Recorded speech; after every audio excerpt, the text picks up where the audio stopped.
Welcome back. We're going to be covering the Chicago Fire, the CHIT. That's chit. That's not what you thought it was. The Chicago. No, I was just trying to break the censors there. Really, but Chicago has been shit for so long. Are we moving past this with this 4-1 win here against an MLS team that really isn't that good? No, we're not.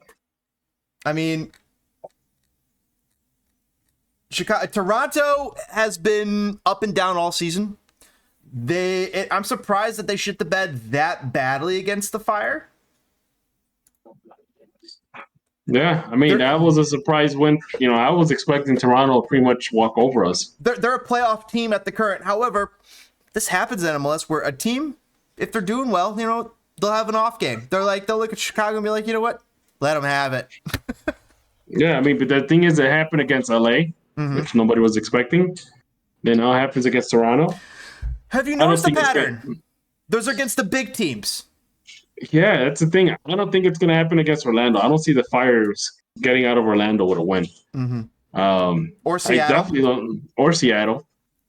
And then they got to face Philadelphia, but Philadelphia right now is like turmoil right now. You got a bunch of situations going on in the locker room. Yeah, I was hearing their players. He's losing his cool. Talking about the management and the decisions. He's talking about the club, how the club doesn't care and doesn't want to buy players and stuff like that. Blah, blah, blah. Fans probably love him. Philadelphia fans probably love him. Management hates him. Don't be surprised if he gets him traded. Don't be surprised if he gets traded for pennies. Their best player? One of their best? Yeah, that'd be embarrassing. And it'd be Chicago Fire's game. Go ahead, make that move, Heights. Heights is too. I don't see Heights doing it. He's not. He's more worried. No, he ain't gonna do it. He's not savvy. He's not savvy enough. No, he's not savvy. He's not a lot of things. But you know who else that we wouldn't call that savvy? Frank Klopas. But here he is getting a 4-1 win and getting honors in MLS Team of the Week. He's the Coach of the Week. Do you think that's a predictor for him about to get fired? Like, here's a little honors, here's a little kudos, Frank. Thanks for your service. Pat on the head. This is your last hurrah type of situation. You know what? It might be actually. I don't think anybody's expecting him to be back next year. I'm not expecting him to be back next year. I can't believe he's still here now.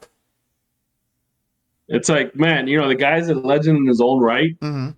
He's a Fire legend, but this is the problem, though. This is a problem when your legends become kind of despised because they can't let go of the club. They can't stop, And it probably wasn't him that was put in this situation, but he is coaching this team, and he did it at will. He said he's going to take the reins, and he did it. But now it's gotten to a point where people just want him out the club. Go do something else. Go be an ambassador or something.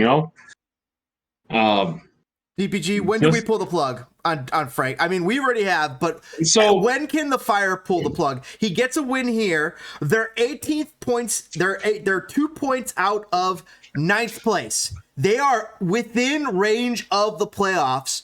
How can you right this ship? Does that involve canning Frank and bringing new blood in, or does that involve in believing in Frank? You know what? At this point, this late in the game, I think you just have to kind of ride it out with him. If you're going to bring someone in right now, it's just going to make the situation worse. I think at this point, you want to give a new head coach as soon as the season ends. It's halfway through the season, by the way. Yeah, I think they played 34 games. So 18 plus 18 is 36. So that's plus 2. So we're more than halfway through the season. So the last game of the season, whether or not we're in the playoffs or not, you should pretty much just kind of say, you know what, the Fire have parted ways with Frank Klopas. If they don't make the playoffs. Yeah. Well, either way, even if they do make the playoffs, I still will want to see that message right after the last game. The Fire have parted ways with Frank Klopas, and then maybe a week later, get a whole George Heights and the other guy are going to be, worldwide, Mansueto CF97 ambassador or something like that.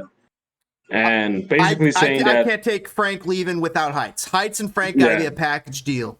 Yep, that's what I'm thinking. That it has to be kind of like in that same vein. Like have Frank leave first, and then a week later have Heights leave with the other guy, and then pretty much just kind of set the stage to get a new GM, to get a new head coach.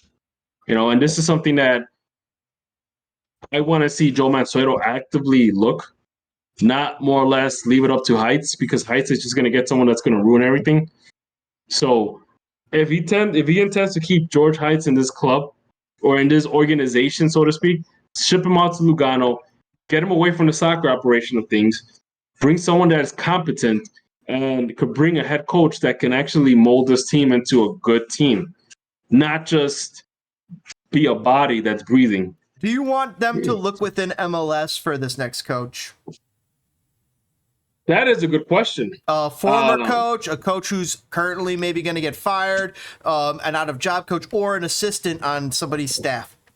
Well, I definitely wouldn't want Peter Vermees if I think at this point I'll pass on Peter Vermees. I think, Peter Vermees might have been a good option a couple of years ago, but at this point, especially with Kansas City, it's like he's kind of turning into the next Jason Kreis.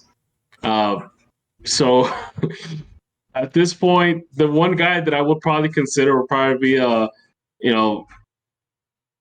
Jim Curtin from Philadelphia. Philadelphia lets him go. Yeah. If they fire him.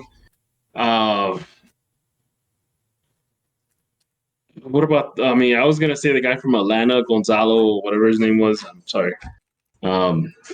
He might, no, I don't know if I would want to bring him on, because I think he had one or two good seasons, and then now this past season he just collapsed. But more or less, it's hard to get a decent coach in MLS. Who's to get them to come here? Yeah. Yeah, and it's hard to get them, and it's something that Joe Mansueto kind of needs to separate himself from George Heights and kind of take this on himself, or at least, have conversations with someone that has some sort of soccer knowledge that's not George Heights. And that's not George Heights. Somebody who knows MLS. Yeah. Jim Curtin, I know Schmetzer. They've been struggling in Seattle. Maybe he becomes free. Schmetzer will be another choice that I would definitely take. These would be upgrades on Frank. They're not standouts. Jim Curtin's a standout for me. If Schmetzer will be like if you get the right GM, I think Schmetzer's going to want full control of the team, like all the GM duties and whatnot. I don't see him just being a head coach, just a head coach. He's going to want to take on some of that GM role too, which is fine. But it's like if you bring Bruce Arena. Bruce Arena is going to want control of everything, from the academy to the GM to head coaching. I would be okay with Bruce Arena. And that's the thing that you got to keep that in mind, is that these are guys that are going to want full control, and that's something that as long as George Heights is in this team, it's not going to happen. He's not going to let go. He's going to, it pisses me off that he's still here. Like, if somebody screwed up their job this bad, this long, either there's something going on with the company. So, it's with this club, it's like either Joe Mansueto's lazy and doesn't want to bother looking for a new GM, or he's believing everything that George Heights is telling him. Like, he's saying, he's probably believing him. He's going to turn it around and whatnot. I got a question for you. Who would you rather have, Jim Curtin or Brian Schmetzer? You know what? You kind of have to go with success here. You got to go with the guy that's won trophies, and that's Brian Schmetzer. You're correct. Brian Schmetzer has one more trophy than Jim Curtin. Let me do the math. 1, 2, 3, 4, 5, 6, 7, and let me do this. 1, 2, 3, 4, 5, 6. No, wait, 1, 2, 3, 4, 5, 5. No, 7 of 5. Sorry, 7 trophies for Schmetzer. Those are the CONCACAF Champions League 2022, MLS Cup 2016 and 2019, And the other ones, I don't know if they count. That's three great trophies though. CONCACAF Champions League and 2 MLS Cups. The 4 that I'm like questionable about are Western Conference championships. Meaning he was the best team in the Western Conference. Meaning he was in the championship game. 2016, 2017, 2019, 2020. Now, was that a product of the GM? Or is that a product of both? I think it's a bit of both. The question is whether or not Seattle's going to let him go. That's a good question because he is such a good coach. And who are they going to find that's better? I'll compare him to Jim Curtin. Jim Curtin won the Supporter Shield 2020, which is best record in MLS. MLS Cup runner-up 2022, has not won MLS Cup. And he is U.S. Open Cup 2020 runner-up 2014, 2015, 2018, which means he's lost 3 U.S. Open Cups. Jim Curtin is the inferior coach on a trophy level here. Yeah. When compared to Brian Schmetzer, Brian Schmetzer would be a monumental upgrade over Frank Klopas if they could pull it off. And I think if you were to tell me which of them two was closest to getting fired, I would probably say Jim Curtin's probably closer to getting fired than Schmetzer. But I don't know. I mean, Philadelphia is in 8th place right now. They're in a playoff position. Meanwhile, Seattle is, I believe I said, in 9th. So they're both struggling. And if one of those teams misses the playoffs, they could be on the outs. Yeah. And well, the hardest thing is the fact that GMs don't want to come to Chicago. It's like this is kind of have to be taken at a personal level by Joe Mansueto to kind of sit down with these potential candidates and tell them, hey, I need you to help me build this team. And he needs to kind of have like a heart-to-heart, with potential candidates, because this is not a destination where people want to come. Not from a player standpoint, not from a managerial standpoint, not from a GM standpoint. That's why we couldn't, we couldn't get the guy that went to Atlanta, Lagerway. So I wonder about Caleb Porter. I wonder if he was offered Chicago and he just said nah. But right now he's struggling so bad with New England. I am wondering if he's starting to regret his decision. He is a very decorated coach. MLS Cup 2015, Western Conference champion 2015, MLS Cup 20. That was with the Timbers. Now with the Crew, later with the Crew, MLS Cup 2020, Campeones Club 2021, and with New England, nothing. If he gets free, if they send him free and to cut him loose after 1 year because, maybe things aren't working, do you see him as an upgrade over Frank Klopas?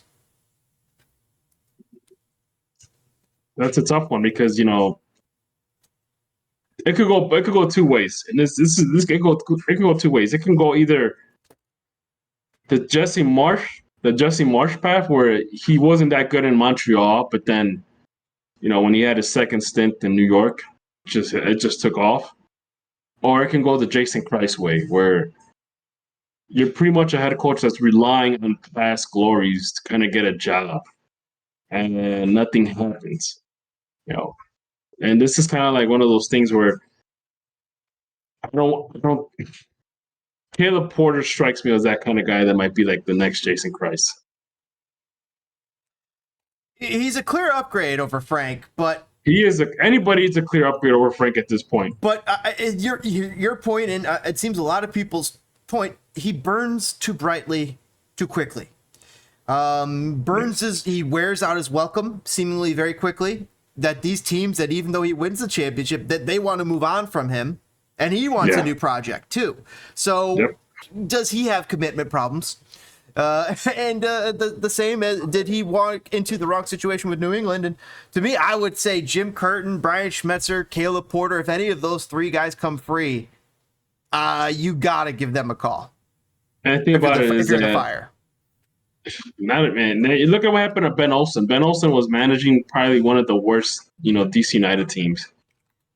He had that one good season where they won the U.S. Open Cup, and after that, he was just struggling with them to the point they let him go. But look at him now. He was managing Houston. He's managing Houston, and Houston's doing really good. Houston is currently in 7th place. They're doing well enough, and last season, yes. Last season they did pretty good. So it's, I mean, it can happen, Caleb Porter might, whether or not he'll do better in a team that actually has deep pockets. That's something that we have to wait and see, because I'm not sure how deep of a pockets Robert Kraft has for the New England Revolution. Mm-hmm. I'm not expecting a ton of support. Mm-hmm. So, imagine if we were to coach a team that has money to spend and spends money like the Chicago Fire, whether or not he can actually put together a great team that can be competitive. I'm going to look up Bruce Arena because I'm pretty sure he's without a team right now. He was reinstated by MLS Commissioner Don Garber on December 13th, but he's still without a team. How old is he? Bruce Arena is 72. He might have coached his last MLS team. Yeah, he's kind of getting he's up there in age, man. He'd be a great advisor to talk to, get some ideas. Potentially GM material, maybe. I'm wondering about that. I was about to ask you. I would make Bruce Arena my GM and see if he. But here's the problem, or the the potential problem with making Bruce Arena your GM. You have a little bit of a Tony La Russa type problem where you got this guy who just he's the guy who knows it all. So he's smart. Tony La Russa is smarter than the GM, and Bruce Arena is smarter than the head coach if he's GM. So you potentially could have that problem developing where and then if the coach is struggling, well, you know what? Then maybe you want that as a Fire fan, because then you have a coach, a GM, who might be a better coach than the guy they're hiring, so they can shit can him.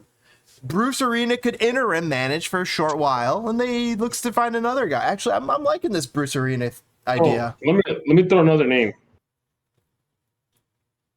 What about Michael Bradley?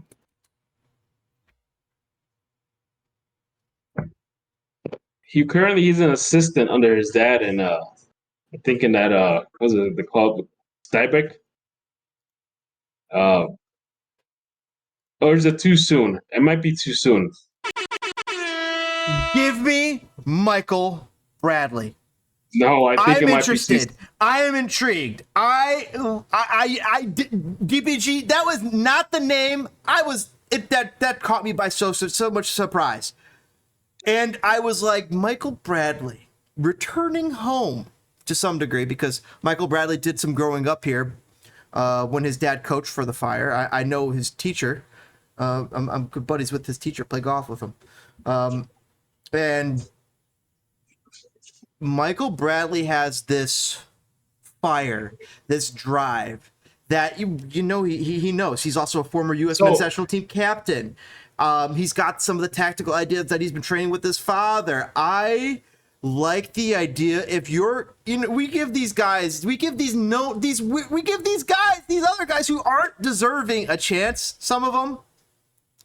Michael Bradley might be deserving a chance, and Chicago Fire might be the right team to do it. And the history of him being the guy to lead the Fire back after his father was the guy to start us up and lead us to glory, that to me sounds so poetic. And the thing is that he just started coaching last year. Okay. So it might be too soon for him. Oh, it's way too soon. He'd fly over other candidates who were probably more deserving. However, that's sometimes the risk you take. If you find the net Pep, if that's how you find the next Pep Guardiola of American soccer, that is true. That's how you freaking find him. And guess what? He was in Chicago. You got to take a risk. You got to risk it to get the biscuit. And the risks that they've been taking are horrible. They're risking on Frank Klopas. That's the risk they're taking. He is not worth the risk. You know who is? Michael Bradley. You know who also is? The LAFC assistant, former Chicago Fire goal-scoring phenom, Ante Razov. He's out there too. I think Ante Razov likes California too much to let go. Oh yeah, no way. Yeah, I would love to get Winalda, but I think Winalda's done. His family is out in California, and I think he's done. And once they go to California, they don't want to get out of there now. They're just stuck there. Unless you're the UConn coach. The UConn coach walked into LA Lakers and was like, you know what? The Forum, and you could keep it. You know what? And they gave him a bunch of money. He took a look at it. He took a look around, and he said, "Nah, I'll just stay at UConn." Yeah, probably better than staying in Gavin Newsom territory. Yeah, definitely probably the move. No, with that or getting taxed out. Getting taxed out. Oh man, California taxes are crazy, and they just got lots of problems. But I know someone that lived in California that ended up moving to Arizona because it was so freaking expensive, man. Well, it's expensive, but it's definitely a fun place to visit. Great, got some fun skiing, got some great, some great landmarks, national monuments, national parks and stuff. Oh man, I love it out there. But we're getting distracted here. So, but I think maybe we ran its course. Maybe we ran its course with this conversation, as we've highlighted 3 great potential names. We've talked about and a couple more with Ante Razov and the other guy we were just talking about. Michael Bradley. Michael Bradley, who I love that shout. So, how should we close this? Fire, I don't expect them to do too much more. They got to get rid of Frank. Frank, to me, the sooner the better. But you can't get rid of Frank without getting rid of Heights. And they're not getting rid of Heights midseason. Here's how this works. You don't typically get rid of a general manager midseason. You get rid of him at the end of the season. So the problem is that he still has the potential to make decisions about this team, about the long term. That's the problem. If that involves selling Shaqiri, though, are you going to rubber stamp that? Yeah. But here's the thing. If no major moves are done this summer window, then that should kind of be an indication that Heights might not be sticking around. PPG, it's not worth making moves to this team. This is the problem. They're in this weird zone where they put too much money in. Where really, if they put more in, they probably will make the playoffs. But at what cost? Like they make. Well, no, not even that. There's teams that put in less money and actually make the playoffs and win the MLS Cup and have a chance to win it. The Fire would be putting in more money not to really have a chance to win it so much as just to save some sort of face and show the fact that they've made the playoffs in the last 8 years more than once. Yeah. Trying to get that JD Power award. Yeah. I don't care about customer service, man. I just want you to put a team together. That way I can go. If you want me to have great customer service experience, just put a team that's going to win. So I can actually sit down and enjoy watching playing. DPG, I don't even think you need a winner to be entertained, because look at what's going on with Caitlin Clark and the Indiana Fever. They're horrible. Their team is not good. They're amongst the last place. However, they draw. Why? Because of the one word I say every time when we talk about this subject: spectacle. Fans demand spectacle, and they respect spectacle. They attend spectacle. Once Chicago Fire has some sort of spectacle, something like a Zlatan Ibrahimovic, something like a Wayne Rooney, which those are shows on wheels.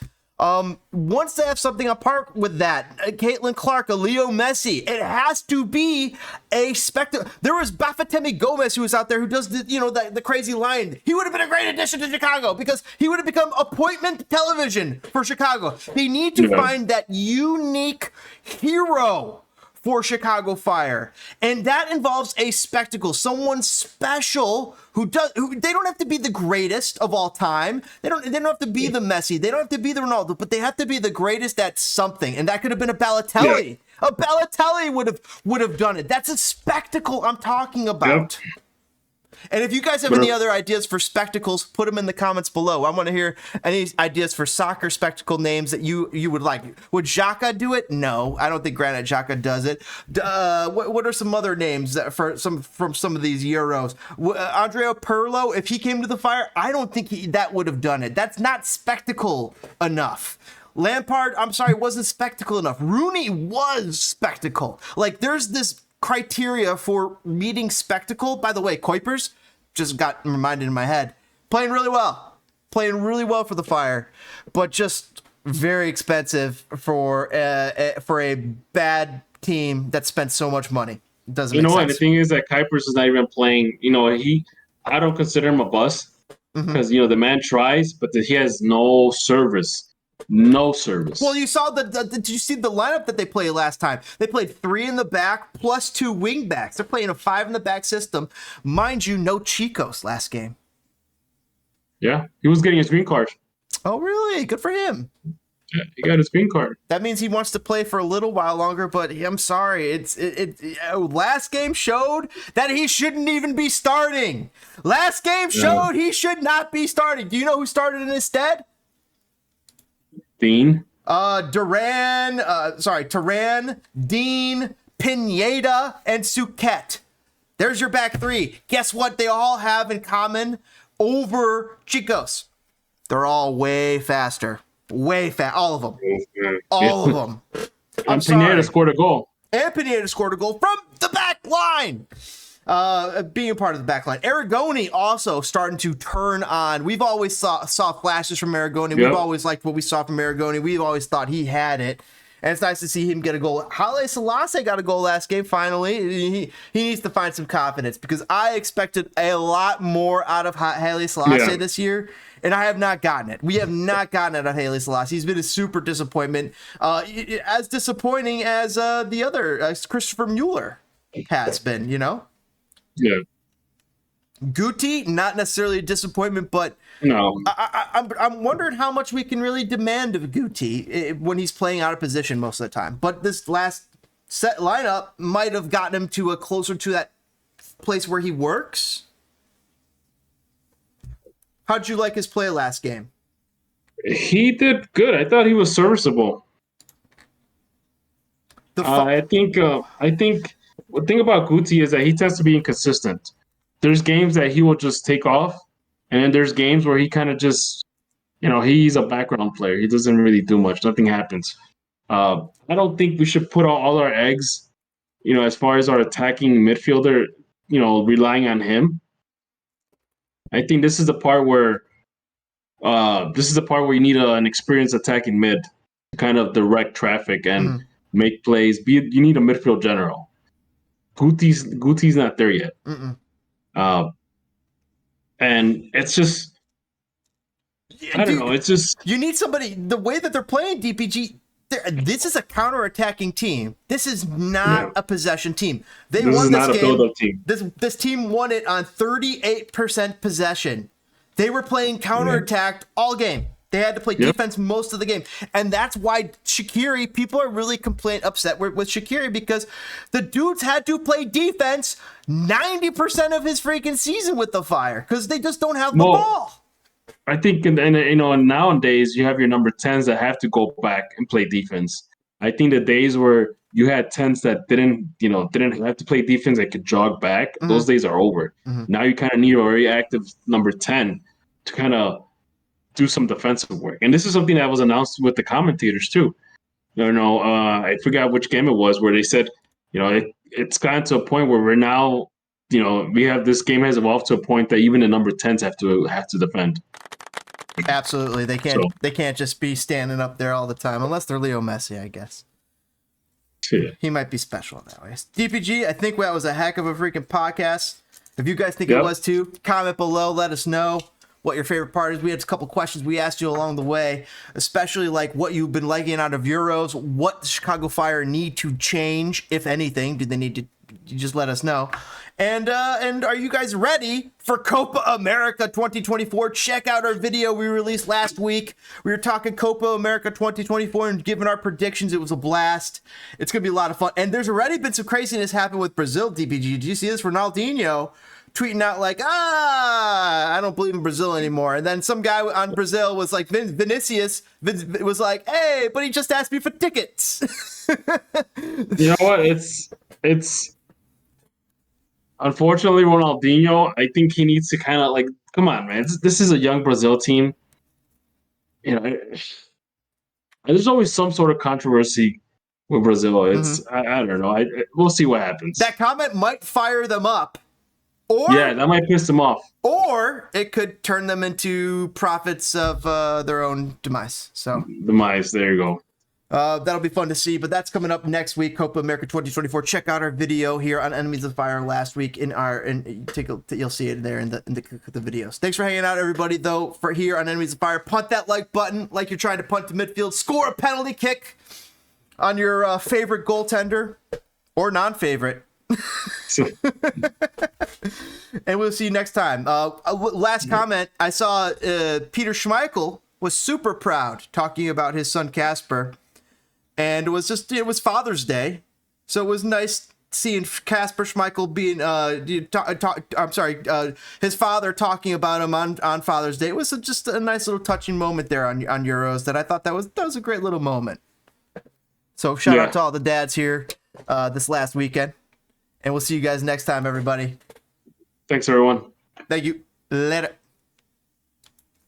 Oh no!